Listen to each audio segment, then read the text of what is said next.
Seorang pria pamit untuk menagih seorang nasabah, tapi pihak polisi sudah menanyakan kepada nasabah-nasabah tersebut. Mereka bilang pria itu tidak ada datang ke rumah nasabah tersebut. Bahkan temannya juga mengatakan kalau pria itu tidak terlihat dari tadi.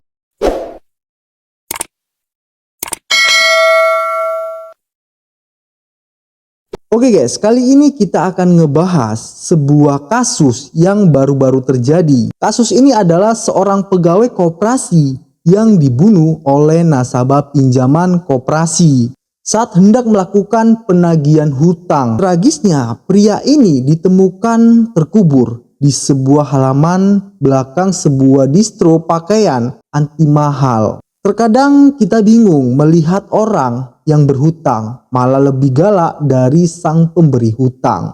Nah, banyak dari kita dan banyak dari kasus ini seperti ini terjadi. Lucunya saat mereka membutuhkan uang, mereka dengan janji manisnya akan mengembalikan hutang tersebut. Nah, pada saat itu mereka ditagih, malah mereka yang seakan-akan marah kepada sang pemberi hutang. Seperti kita ketahui, kita sebagai seorang manusia, takdir, kematian, jodoh, rezeki sudah ada yang mengatur. Tetapi kita sebagai manusia harus tetap waspada pada saat kita di luar maupun dimanapun. Oke, mari kita bahas gimana cerita selengkapnya. Tetap di Tragis.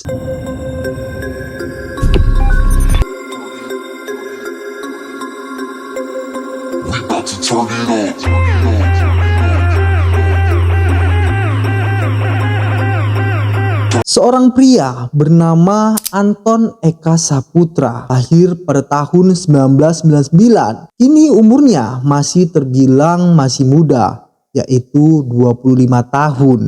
Ia adalah warga perumahan Gotong Royong Soak Simpur. Diketahui kesehariannya ini adalah bekerja di salah satu sebuah perusahaan koperasi. Kronologi kejadian ini, sebelumnya Anton Eka Saputra dilaporkan hilang sejak Sabtu 8 Juni 2024 lalu. Pada saat itu, Anton Eka Saputra pamit pergi bekerja. Seperti hal biasanya, dia menagih seorang nasabah. Pada pukul 12.00 WIB siang hari, dia pergi dari rumahnya mengenakan sebuah pakaian. Dia mengenakan jaket merek Levi's berwarna biru dan menggunakan celana abu-abu. Pada saat itu dia mengenakan sebuah sepeda motor Vario berwarna hitam. Lalu berselang 5 jam, sekitar jam setengah 5 sore, WhatsApp dari Anton ini masih aktif. Pihak keluarga pada saat itu menghubunginya, tapi telepon tersebut tidak ada jawaban sama sekali. Nah, pas jam 5 sore sudah tidak aktif lagi nomor tersebut dari Anton pada saat itu. Kondisi ini semakin mengkhawatirkan pihak keluarga, terutama sang istri yang kini harus menunggu dengan penuh khawatir atas keberadaan suaminya itu. Anton Eka Saputra memiliki seorang anak yang berusia 1 tahun. Anaknya yang masih berusia 1 tahun tidak bisa bertemu dengan sang ayah. Keluarga masih menunggu kabar baik dari Anton. Sang istri sangat cemas melihat Anton tidak pulang pada saat sore itu guys. Kasus hilangnya Anton menjadi sorotan publik karena dugaan awal menunjukkan adanya unsur pembunuhan berencana. Nah, sekarang kita akan masuk pembantaian korban tersebut. Nah, kejadian pembunuhan ini terjadi di salah satu ruko pemilik ruko di sebuah distro pakaian milik salah satu nasabah tersebut. Peristiwa pembunuhan ini seperti sudah disusun oleh pelaku utama. Sebab saat korban datang ke TKP tersebut, pelaku lainnya menyamar sebagai seorang pembeli pakaian. Kejadian ini ketika korban sedang berbincang dengan pelaku utama. Korban hendak melakukan penagihan hutang sebesar 10 juta rupiah. Pada saat itu pelaku ini sudah ditagih, tapi malah pelaku minta sebuah pinjaman lagi. Padahal sebelumnya dia belum bisa membayar utang tersebut. Pada saat itu Anton hendak menolak dari permintaan sang pelaku. Dan pada saat itu ada 2 pelaku ikut serta membantu dan mengeksekusi Anton Eka Saputra.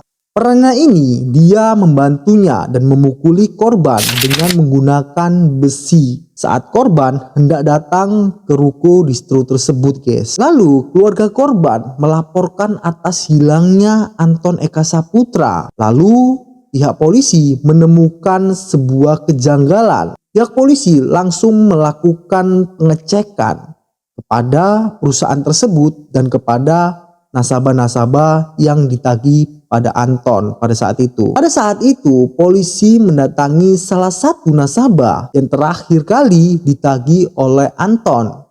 Lalu polisi memeriksa ruko pakaian distro tersebut dan di sana polisi tidak menemukan sang pelaku. Kemudian saat didatangi pihak kepolisian, ruko yang dilaporkan menjadi tempat terakhir Anton kini udah dalam keadaan kosong. Ditinggal seluruh penghuninya, pembantu termasuk istri dan seluruh keluarganya yang tinggal di ruko tersebut. Setelah diketahui, polisi menemukan sebuah kejanggalan.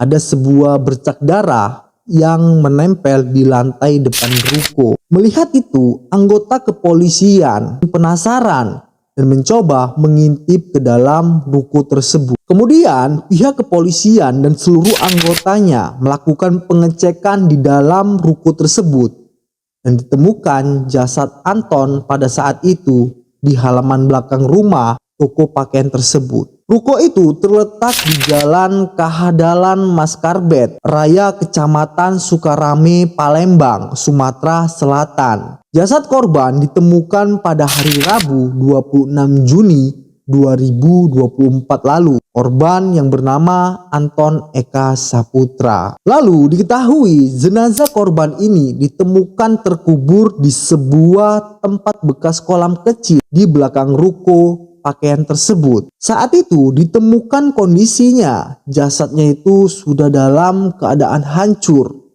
dan mengeluarkan bau tak sedap. Warga dan keluarga korban yang mengetahui jasad tersebut sangat terkejut dan histeris, apalagi keluarganya dan istrinya. Kasus ini terungkap berkat penyelidikan investigasi dari pengakuan seorang pelaku yang berinisial PS yang merupakan teman milik toko tersebut.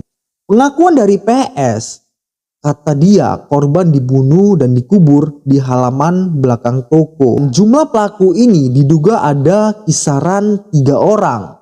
Satu berhasil ditangkap berinisial PS tadi. Peran PS ini, dia membantu dan memukuli korban dengan menggunakan sebuah besi tadi, guys. Diketahui perbuatan para pelaku telah direncanakan dengan matang dan sudah dirancang oleh pelaku utama tersebut. Di rekaman sebuah CCTV tersebut memang benar korban datang ke distro tersebut pada hari Sabtu sekitar pukul 11.39 WIB. Rekaman CCTV itu diserahkan oleh pihak kepolisian untuk kepentingan penyelidikan lebih lanjut. Ditambah lagi, distro pakaian tersebut tidak lagi buka semenjak korban hilang dan jasadnya sudah ditemukan pada saat itu, guys. Terkadang orang yang meminjam ini tidak tahu karena pada saat pegawai ini menagih mereka juga dimarahi oleh atasan mereka. Bahkan di sisi lain, pegawai tersebut tidak akan mendapatkan sebuah gaji yang seharusnya dibayarkan oleh pegawai tersebut. Sosok pelaku utama ini bernama Antoni. Ternyata pemilik ruko distro pakaian anti mahal yang berlokasi di Jalan Kahadalan Blok 2 Maskarbet Sukarame, Palembang yang menjadi TKP pembunuhan tersebut. Antoni disebut pelaku utama setelah salah satu pelaku mengaku pembunuhan ini berhasil ditangkap oleh pihak kepolisian. Seperti yang tadi kita bilang, kasus pembunuhan ini memang sepertinya sudah disusun oleh pihak pelaku utama. Maka dari itu kita doakan korban diberikan ketenangan di atas sana. Kasus ini adalah sebagai pelajaran hidup buat kita semua. Sekiranya kalau kita berhutang, ya artinya kita sudah siap membayar hutang tersebut. Mudah-mudahan kasus ini bisa selesai dan pelakunya segera ditangkap. Dan pihak keluarga semoga diberikan ketabahan dan keikhlasan. Buat kalian yang sudah menonton, jangan lupa subscribe channel ini dan klik tombol loncengnya agar kalian mendapatkan video notifikasi terbaru dari kita.